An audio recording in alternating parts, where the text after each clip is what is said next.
Okay, students, I'm going to go over this example page here, and you have a similar one to this, just different numbers. Okay, so determine the zeros of the function. Remember, this is in factored form here, except for this is not completely factored, so we need to factor that. But this overall is still considered factored form. So we set each factor equal to 0. So obviously that one's easy.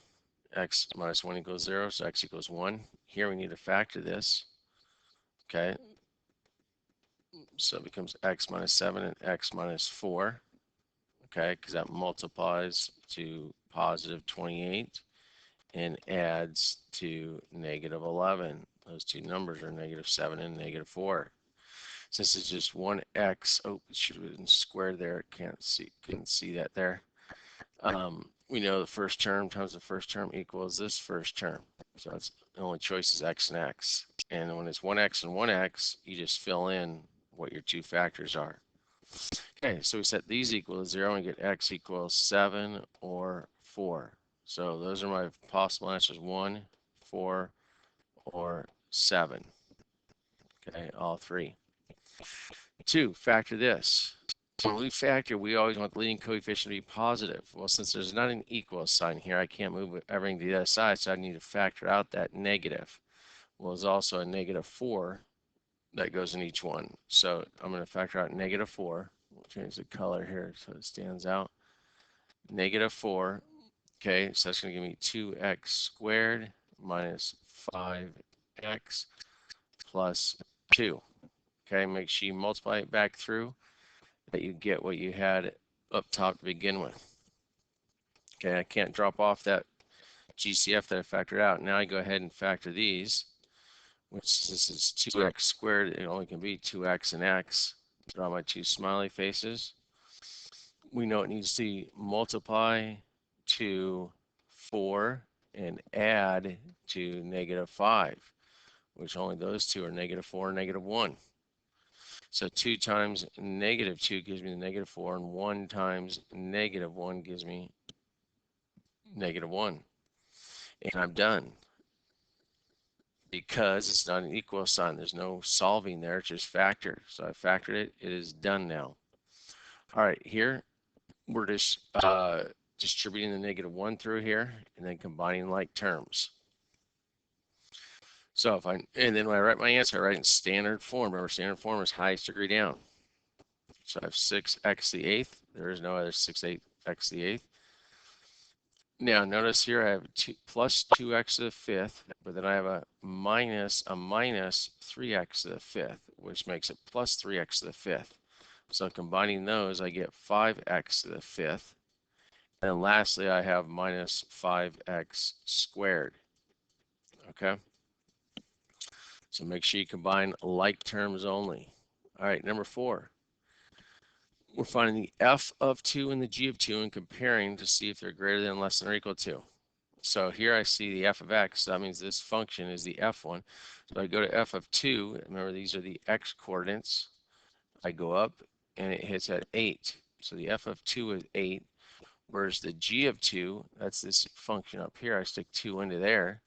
And negative 2 times 2 is negative 4, plus 2 is negative 2. So obviously 8 is greater than negative 2. Okay, f of 0. F of 0, go up, it hits at 8 also. And the g of 0, 2 times negative 2 times 0, 0 plus 2 is 2. So 8 is also greater than 2. So it's greater than for both of those. All right, number 5. What percent are boys? Well, here's the total amount of boys. Okay, here's the total amount of girls, and here's the total. Okay, so boys is 120 out of 200. Okay, those zeros cancel. You can divide each by 4, and we get 3/5.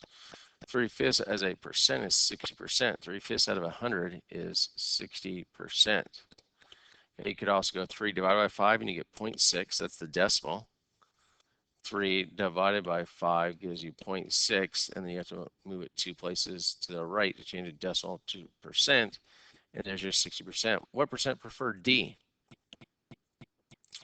Okay, so on that one, here's the total that preferred D out of this total right there. So we have 35 out of 200.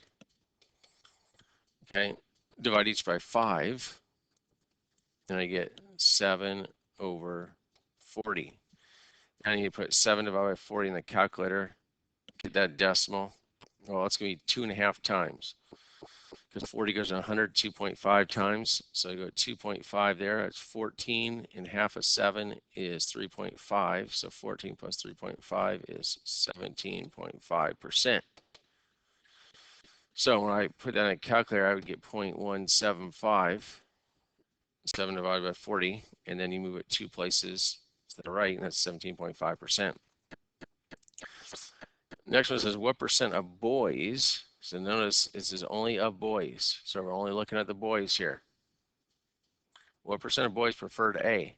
45 out of 120. Again, divide by 5, I get 9 over 24. Okay. That then reduces again because 3 goes in each of those. So that's 3/8. Okay. 8 goes 100, 12.5 times. So we multiply 3 times 12.5. That's 36 plus 1.5 is 37.5%. I didn't have a C answer here. So 37.5%. Again, you put that in a calculator. 3 divided by 8 gives you 0.375. We put 2 places to the right, 37.5%. Okay. I'm just working on mental math here. All right, number 8. The Q3, remember that's Q1, Q2, Q3. So that's 9. The median is Q2, which it looks like 7.5. The Q1 is 5. The IQR, remember that's Q3 minus Q1. So 9 minus 5 is 4. And the minimum outlier past Q3, remember when we go past Q3, you multiply the Q3 times 1.5. Q3 times 1.5, that's the minimum. So Q3 was 9. 9 times 1.5 is 13.5. So anything from 13.5 on higher would be an outlier. Okay. Now obviously we have none here because the highest number is 10, but that didn't ask that. It just says what's the minimum outlier. Now don't forget if we wanted to go the other way, it'd be Q1.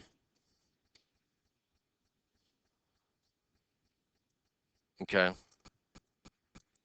Oh, what did I say? Q3? It's not Q3. It's IQR. The interquartile range. IQR times 1.5. So scratch that. Okay, so IQR is 4. 4 times 1.5 is 6. Oops, that's a total of 6. Okay, so I add that to Q3. Q3 is 9. Plus that 6 is 15. Anything from 15 and beyond. Where the other one, if it would be Q1 minus that 6, that 1.5 times the IQR. So Q1 was 5 minus 6 would be -1 if they wanted the other direction. Okay, this is only asked about Q3 here. Okay, number 9 now. We have this exponential equation. We know it's exponential because the exponent is a variable. So it's called an exponential equation. Okay. We've talked about this before. That's how I know it's an exponential equation because the variable is in the exponent. Given the following conditions, write the equation for n of t. That means to fill in the a and the b. So we fill in the 0 one first. Remember, this is the x. 0 goes in for the t. So it goes in for the t up here as well. And then this is the y coordinate. So I have 250 for the y, which is the n of t, equals a times b to the 0. Remember, b to the 0 is 1. So that just means a equals 250. So now I have a. So I can fill in a. The n of t equals 250 b to the t. Okay? Then I stick in any other point. I just gave you one other point only, but they could have given you a bunch of other points. I just pick one other point. Obviously, an easy one to fill in would be 1. If they give you 1 comma something. So, and this is the y. So now I have 500 here equals 250 b to the first, or t is the x coordinate. So b to the first is b. So to solve for b, I divide each side by 250. So I have b equals 2. So now I can fill the whole thing in. I have n of t equals 250. That was my a. B is 2 to the t power. Okay, I was able to fill in the a and the b now. Okay, and so that 2, remember, that's represents 200%. So it's increasing by 200% every time. 1 would be 100%. So anything greater than 1 is an increase. Anything less than 1, between 0 and 1, is a decrease. Okay, we've talked about that. Initial value and percent increase and decrease. So the initial value here is 250. That's always when the x coordinate is 0. Okay, so you could have plugged in there, or if you just remember, the initial value is always a, and that's when x is 0. So you could have just plugged in that 250 right away, but I want to show you algebraically why a is that 250. Okay, I plug in those in. All right, number 11, we're solving this system, see where they intersect. Negative 3x minus 6, so it's 4 minus 6. If I went down 3, it would take me off negative 3 over 1, so I'm going to switch it and make it 3 over negative 1. So that means up 3, left 1. Up 3, left 1. Up 3, left 1. Up 3, left 1. Okay, I'll just put those there. And now I'm going to graph the other one. We see if x is 0, y is negative 1. If y is 0, x is 1/2. Right there. So if I connected those, it would hit right there. So negative 1, negative 3. Looks like that should be the answer. So let's just verify that. Negative 4 times negative 1 plus 2 times negative 3. Does that equal negative 2? So that says 4 minus 6. Does that equal negative 2? Yes, it does. Okay, so negative 1, negative 3 is your answer. You can guarantee it by plugging it back in. All right, here we have a system of inequalities. Again, first one is in standard form, so plot the x and y intercepts. You will have to do this on the DCAS using the x and y intercepts. You can't just solve for y and do it that way. So not necessarily in this problem, but in one of the problems you'll have on it. You'll have to graph a line or inequality with x and y intercepts. Okay, so if x is 0, y is negative 1. If y is 0, x is 1. So we got 1 and 0, negative 1. You gotta be able to plot points. There's no equal sign here, so it's a dashed line. Okay. Since the coefficient on the y is negative, I must switch that inequality sign. If it was positive, it would stay the same. Okay, so I'm not going to shade yet. I'm going to draw the other line first, but I know it's going to be above this line that I just drew. And then we have 4x plus 3. There's the plus 3 for the y-intercept. Slope is 4, so it's up 4, 1, 2, 3, 4, and right 1. Notice that's got an equal sign, so that one's going to be solid. Okay, you got to remember this. Okay, because on the DCAS, it's either all credit or none on these, so you get to pay attention. Okay, now that one, it says y is less than, so it's got to be below that line. Below that line is that region and that region. That's below the line. And then for the other one, as we said, it's going to be greater than that line. So that's either here or here. Those are both greater than the first line. So where do I have two dots? Right here. That's where it satisfies both conditions. Right in there.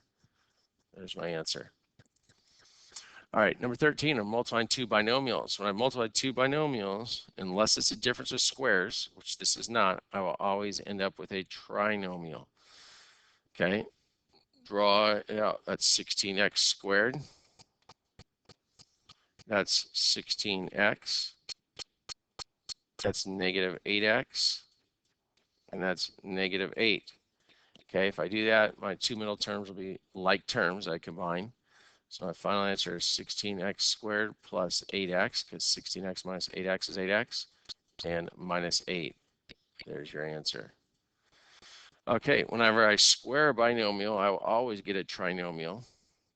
I can either write it out again and do it just like we did above, okay, to assure property, or I can memorize the rule where I square the first one, so that's x squared, multiply the two terms together, x times negative 4 is negative 4x, double that, and it gives me negative 8x, and then square the last term, negative 4 times negative 4 is plus 16, and there's that answer. Okay, you get the same thing. If you don't have that shortcut memorized, then you need to multiply it out, x minus 4, just like we did above there. Do your assure property and combine like terms, and then you will get that answer. Okay, that covers all the review problems that we're covering for this assignment here.